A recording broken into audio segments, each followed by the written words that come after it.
Aí, rapaziada, começando mais um vídeo daquele naipão. O cara lá no fundo, lá preparando comida. Quem que tá com a gente? E aí, pessoal, boa tarde, boa noite, bom dia, não sei nem que horas que o pessoal tá vendo o vídeo. Vou fazer uma pergunta aqui pro Felipe aí, que é intermediário de futebol, né? E uma pergunta que todo mundo me faz, eu vou perguntar pra ele, que ele já jogou futebol e já presenciou muitas coisas no futebol, não só na vida dele, na carreira de outras pessoas. Se você não é inscrito, se inscreve, tá aqui na descrição. A rede social dele também tá aqui na descrição, então segue lá ele que ele posta tudo da vida dele aqui na Espanha, pô. Fechou? Legal que o Davi também tá soltinho, né? Ah, sai fora. Você chama Felipe, né? Você tem quantos anos? 30. Ah, o cara é boleirão. Apesar de não parecer, né, cara? Poxa. Então, Felipe, vou deixar até aqui, ó. Assim, ó, Felipe. Que isso. A pergunta que eu vou falar é: qual foi a sua maior dificuldade no futebol? O que você acha? Qual que foi a maior dificuldade? É. Assim, a minha maior dificuldade no futebol, O que você acha né? que pode ter mudado a sua vida, assim? Então, é algo bem pessoal, assim, muito particular no sentido de peculiar a uma pessoa. No meu caso, foi quando eu fiz meu primeiro teste. Porque o que acontece? Como eu comecei a jogar muito cedo na categoria de base do Curitiba, e o pessoal foi me buscar no futebol de salão, quando eu tinha ali 10 anos, já me levou para o campo, o que acontece? Eu fiz um teste para entrar no Curitiba. Eu já cheguei selecionado dentro de um projeto, né, de seleções de jogadores para formar a categoria sub-11 ali no caso, né? Uhum. Então como que o pessoal fazia?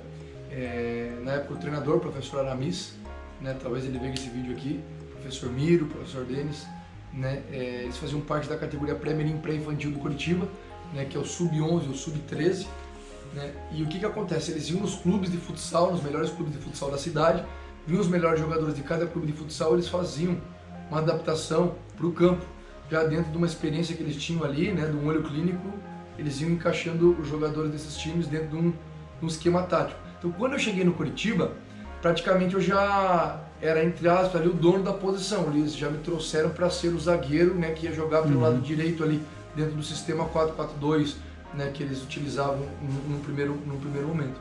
Então, por conta disso, eu não fiz um teste para entrar no Curitiba. No futsal foi mais ou menos parecido também. Eu já fui por uma indicação, já cheguei praticamente certo, né? E antes disso eu só tinha jogado na escolinha. Então na escolinha você paga para jogar, você não faz teste. Uhum. Então o que que acontece? Os anos foram passando, eu fui avançando de categoria, né? Geralmente eu era titular na minha categoria e às vezes até na categoria acima eu conseguia jogar. Então eu não tive esse friozinho na barriga do teste, né?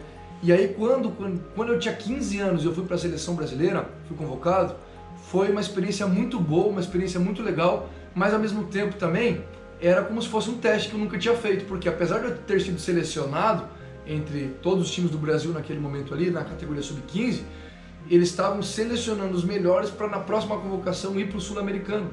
Então era toda uma estrutura de um time profissional, né? Era a mesma estrutura que os profissionais ali na época, Ronaldinho Gaúcho, Ronaldo, Kaká, né? Rivaldo, Cafu, Roberto Carlos, todos os caras ali que a gente tinha como, né? Pô, os caras são os melhores, né? A gente tinha como referência ali. Eles usavam a mesma estrutura, então imagina o nível da estrutura, né? Para quem era ainda infantil, era sub-15, sub-14 ali, estava acostumado com isso, eu fiquei mais ou menos uma semana ali extasiado com aquela situação, uma semana ali deslumbrado com tudo aquilo, e não me preocupei muito em jogar futebol, mas eu estava sendo testado. E isso acabou mexendo um pouco comigo e não consegui render na primeira semana. Aí na segunda semana, já mais adaptado, um pouco mais acostumado com todo aquele ambiente, com toda aquela estrutura, né? Aí foi quando eu consegui realmente jogar, né, dentro digamos assim, mais próximo possível do 100% que eu podia dar. E isso eu creio que me atrapalhou um pouco, e poderia ter feito poderia ter feito bastante diferença na sequência da minha carreira. Por quê? Porque se eu continuo pegando convocações ali, né, se eu fosse para o Sul-Americano, se eu continuasse pegando convocações sub-17, sub-20, né, sub-23, eu creio que a minha carreira teria, com certeza, tomado um rumo ali diferente. Então foi uma experiência, digamos assim, que eu acho que fez muita diferença, mas ao mesmo tempo, né, eu voltei da seleção muito confiante, porque eu vi que o nível dos jogadores também não era nada de outro mundo, não era nada uma coisa assim absurda comparado com aquilo que a gente já vivia, né, dentro do Curitiba ali. E aí eu voltei de lá muito confiante, pude desenvolver ali algumas questões, né, técnicas, algumas questões realmente emocionais que ainda não tinha desenvolvido. E eu voltei dali muito confiante, consegui desenvolver um bom futebol e chegar no profissional ali no Curitiba e ter uma carreira, né, como jogador. Mas essa foi uma das coisas que o Davi falou, não foi combinado, ele até não quis me falar perguntando, para não ficar pensando.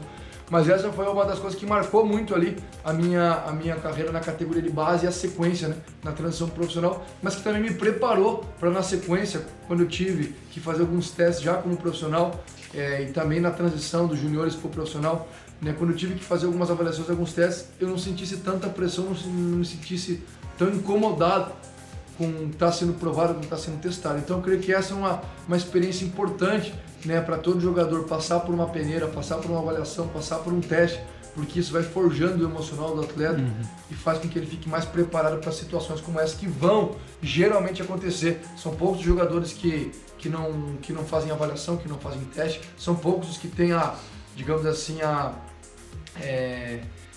não vou dizer a sorte, mas que tem, digamos assim, poxa, me fugiu a palavra, que tem essa oportunidade de ter uma carreira inteira sem fazer nenhum teste. Por exemplo, sei lá, vamos dizer o Neymar, por exemplo.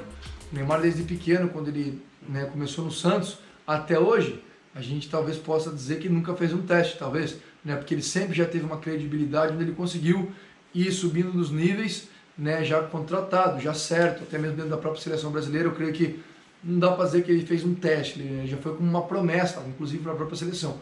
Então são poucos jogadores que têm esse nível, né, tão alto que não precisam passar por testes.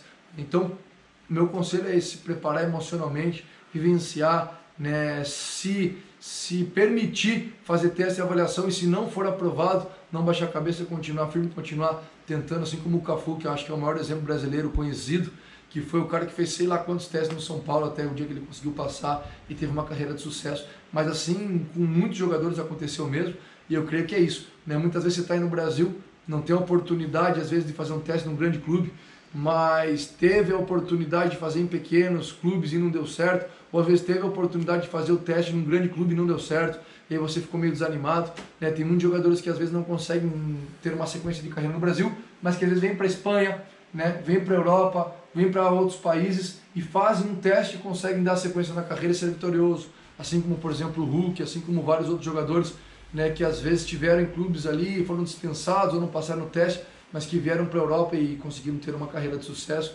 Então você que está assistindo hoje pode ser um desses jogadores, ou uma dessas jogadoras, porque agora também a gente aqui está tendo essa experiência também em relação ao futebol feminino, né? Às vezes você está aí, né, a gente está trabalhando a possibilidade de trazer, né, uma atleta e uma jogadora, bem, né, que está nos Estados Unidos para o Real Madrid, né, e que se Deus quiser vai dar tudo certo.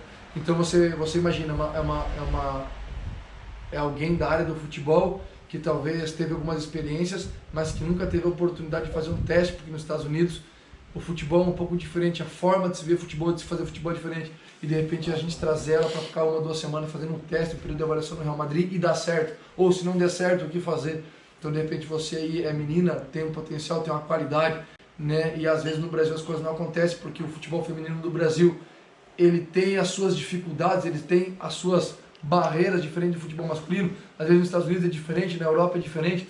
Então assim, eu creio que essa situação teste, avaliação, ela é uma situação bem peculiar na vida do jogador e da jogadora de futebol, e que são situações que têm que ser superadas e vistas de um ângulo diferente, de um prisma diferente, para que isso não venha a ser um problema, mas sim venha a ser, né, uma situação aí superada, e que todos possam não diminuir, mas crescer com cada teste. E assim, mano, tem muitas pessoas que falam pra mim assim: ah, Davi, fala com o Felipe aí, com o cara que te ajuda aí pra me colocar no time. Eu quero ser jogador, eu sou jogador de futebol, sabe? E as pessoas têm que entender que empresário, intermediário, as pessoas, elas geram oportunidades que as pessoas têm que aproveitar e demonstrar dentro de campo. Não é tipo, eu tenho um empresário, o cara vai me colocar com um contrato dentro de um time, sabe? As pessoas acham que meio que generaliza a coisa, sabe?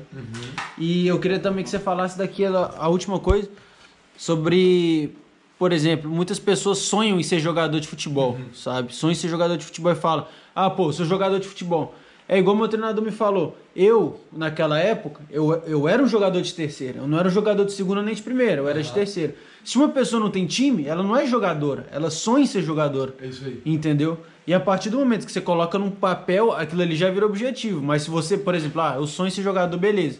Sabe? Eu queria que você falasse, tem um assunto um pouco diferente. Aquela vez que você falou que estava jogando, acho que no Curitiba, e teve uma proposta de Portugal, que você, por causa do dinheiro, você achou que era pouco, você não quis ir, só que poderia ser menos do que você ganhava, só que era uma oportunidade maior. Essa é uma história bem interessante também. É outro momento, um pouquinho depois que eu tinha sido convocado para a seleção, quando eu tinha 15 anos. Aí eu já estava com 16 para 17, já era juvenil, já não era mais infantil aí no Brasil, né? E aí eu estava numa sequência muito boa, estava muito confiante. Eu acho que o meu melhor ano da história da minha carreira, a nível de confiança, a nível de preparação física, a nível de condição técnica na prática, né? Porque uma coisa é você ter uma condição técnica, outra coisa é você conseguir desenvolver o mais próximo possível dessa condição técnica no jogo, né? Porque às vezes o cara consegue no treino ir bem, mas não vai bem no jogo, não consegue desenvolver no jogo. E nessa época eu estava muito confiante, estava muito bem preparado fisicamente, muito bem tecnicamente, né? Treinava direto contra o profissional, conseguia ter algum destaque, conseguia estar no mesmo nível muitas vezes, e na minha categoria estava muito bem, né? Que era no juvenil. E nesse momento surge a oportunidade de eu ir para o Braga, né? Que é uma equipe assim, tá entre as 4 maiores de Portugal. E nessa época eu era sub-17, eu era juvenil ainda, mas a proposta era para eu já ir, eu era alto, né? Eu tenho 1,91, na época eu devia ter 1,80 e poucos já, com 17 anos. Já estava fisicamente muito bem, né? Estava com uma massa muscular bastante considerável para a categoria, para a realidade brasileira naquela época. E aí eu tive a oportunidade, veio um empresário lá de Portugal, né? Foi lá na minha casa, na casa dos meus pais em Curitiba, a gente fez um churrasco lá, e eles me fizeram uma proposta, né? A nível de empresário, a nível de clube, para eu ir para o Braga. Na época eu ainda não tinha contrato profissional com Curitiba, eu ia sair de graça ali, digamos assim, né? E na época a proposta era para ganhar 600 euros por mês. Eu não me lembro se eu ia ter residência, não ia, se o clube ia me pagar apartamento ou não me lembro disso, mas eu me lembro que na época meus pais eles ficaram um pouco assim preocupados de eu ter 16 anos e ir para lá. A minha tia até na época se disponibilizou a sair do trabalho dela e ir para lá para, né, tá morando comigo ali, me ajudando, cuidando de mim, digamos assim, né? E o que acontece? Eles me fizeram essa proposta de 600 euros. E eu não tinha noção do valor do euro, né? Eu e minha família, a gente não tinha noção do poder de compra que 600 euros ele representava. E eu creio que era com casa já, com a estrutura de apartamento e tudo mais. E eu fiquei preocupado, né? Com isso, e também quis me valorizar ali na época. E aí eu falei, poxa, 600 euros é pouco, né? E quis barganhar ali naquela velha conversa de brasileiro, né? A gente sempre quer dar uma pechinchada, sempre quer dar uma melhorada na situação.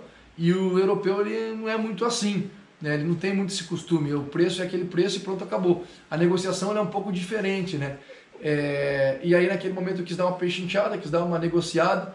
E aí passaram-se ali passou um período de tempo e eu acabei não indo para o Braga, acabei não fechando o negócio, né? Por uma questão, né, de não aceitar 600 euros aí, querer mais. E eu creio que, não sei se foi um erro, porque a gente sabe que Deus sabe todas as coisas. Mas eu também, né, tenho uma série de questões que não vem ao caso comentar agora, mas eu vejo que seria uma oportunidade ali hoje, a gente entendendo, né, conhecendo o valor do euro, conhecendo a realidade na Europa, foi uma baita de uma oportunidade, né, que eu tive na minha carreira, e que eu não ia nem para o juvenil do Braga, eu ia para o sub-23, eu ia já para a equipe B do Braga naquela época. Né? Então hoje eu entendo e falo, cara, foi uma baita de uma oportunidade que eu desperdicei ali, né, mas tudo bem. Consegui ter uma carreira, consegui ter uma sequência, vivi o meu sonho que era ser jogador de futebol profissional, mas poderia ser dentro de um outro contexto, dentro de uma outra circunstância ali, né? É isso aí, pô. Só essas perguntas. É isso aí, fechou? Vai lá que você tá com pressa, depois a gente conversa mais. E rapaziada, deixa a pergunta aqui se depois vocês quiserem que eu faça outro vídeo com ele aí. Segue ele no Instagram. Dá uma moral lá, né? Poxa, segue a gente no Instagram, de vez em quando a gente posta alguma coisa legal lá, né? É um pouco aleatório o meu Instagram, né? Porque tem coisa de futebol, tem coisa de família, tem coisas, né, relacionadas à igreja, música. Jesus, tem alguma música ou outra que a gente coloca lá. né? Mas é isso aí, né? Um Instagram um pouquinho diferente, não é que nem o Davi, que é mais focado realmente no futebol e no dia a dia dele aqui, que é muito legal o conteúdo lá, mas dá uma moral pra gente seguir a gente lá. E é isso, eu tenho que ir porque eu tô com algumas compras ali perecíveis e tá calor aqui, né, Davi? Demorou. Isso aí, rapaziada. Terminando mais um vídeo pra vocês aí, tirando algumas dúvidas. E, pô, isso aí é importante pra mente de vocês. Vocês querem ser realmente jogadores de futebol. E isso que eu falei, por exemplo, de... Pô, você não tem um time e você não é jogador de futebol. Não é pra, tipo, falar mal nem nada, sabe? Só quero que vocês entendam. Vocês têm que saberem onde vocês estão, onde vocês podem chegar. Mas vocês também têm que acordar um pouco pra realidade. Eu tenho que acordar. Hoje, meu contrato com o meu time acabou. Hoje eu não tenho time. E aí? Entendeu? Mas eu não vou ficar tipo, eu não tenho time, fico ansioso, nada. Tá, então vamos trabalhar, vamos esforçar, bola pra frente, agradecer todos os dias. A rede social tá aqui embaixo. É nóis, pô, se inscreve aí, deixa o like também, é muito importante o like, valeu? Tamo junto.